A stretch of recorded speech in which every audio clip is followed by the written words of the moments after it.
Hacking hospitals was designed to study a core premise. We were really interested in understanding the likelihood and ease with which an attacker could cause harm or fatality to patients. Now, there are many facets to this research, but one area in particular that I found especially interesting was focused on passive medical devices. Now, this is drawn in contrast to active medical devices. Active medical devices do something to the patient. A good example of an active medical device is a pacemaker. A pacemaker manipulates your heartbeat.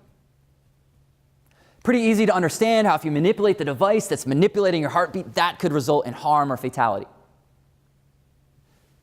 But what about passive medical devices? Passive medical devices don't do something to the patient, they react to the patient. A great example of a passive medical device would be like a patient monitor. Patient monitor is not doing something to the patient, it's reacting to the patient.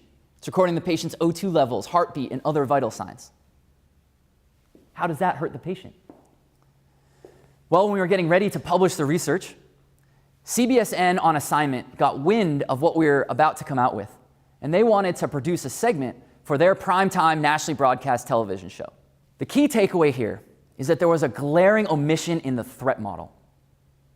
The threat model did not adequately consider how an attacker could exploit the technology in such a way that it manipulates the behavior of the physician, such that the physician delivers harm.